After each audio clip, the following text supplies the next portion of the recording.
May 1864, the Battle of the Wilderness. A Union division, sent to investigate Confederate movements, stumbles headfirst into General Ewell's entire corps.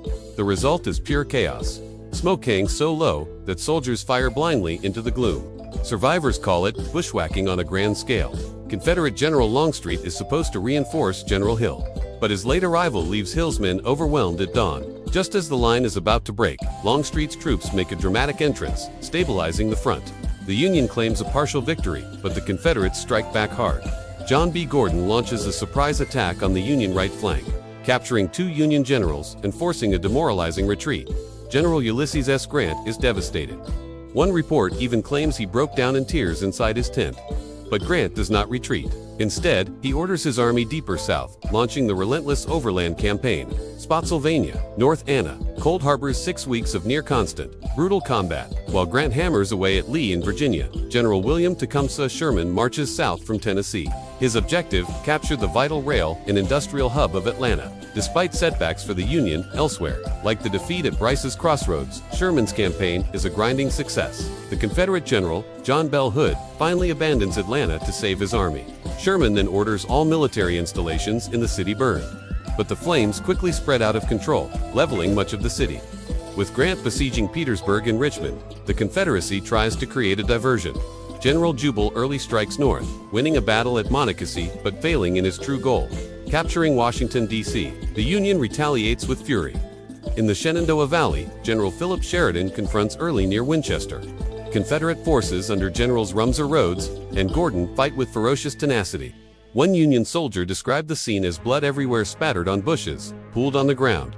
A perfect sheet of lead tearing the earth apart.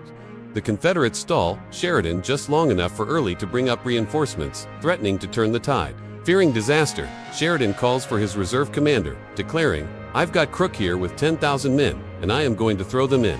We will whip these fellows in the end." Sheridan was right. The Confederates were ultimately defeated, and Winchester fell to the Union. In what was becoming a grim pattern, this battle proved to be the bloodiest ever fought in the Shenandoah Valley. Sheridan lost over 10% of his entire army in the hard-won victory. The Confederates lost roughly 4,000, not much fewer than the much larger Union force they had faced. But Sheridan wasn't done with Jubal Early. He wanted him out of the Shenandoah for good. After the Battle of 3rd Winchester, Early withdrew his battered forces to Fisher's Hill. He was confident the terrain, known as the Gibraltar of the Valley, would give his troops the protection they desperately needed. But he never had time to establish proper defenses. Sheridan's army was right on his heels. General Crook launched a surprise attack on Early's left flank, while the rest of the Union army created a diversion. Despite their best efforts, the Confederates were forced into another chaotic retreat, chased all the way to Woodstock.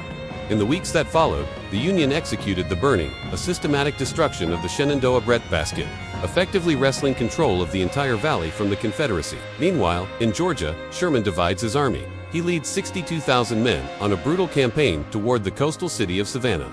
Their mission is simple: destroy Confederate infrastructure, cripple their supply lines, and break the Southern will to fight. Sherman orders his men not to kill civilians, but he fully intends to make their lives miserable. As Union troops tear up railroads, burn farms, and dismantle telegraph lines, Confederate cavalry attempts a scorched earth retreat, torching bridges and barns to slow the Union advance. It isn't enough. Sherman reaches Savannah on schedule and captures the city, presenting it to President Lincoln as an early Christmas gift. December also brings disaster to the Confederates in Tennessee.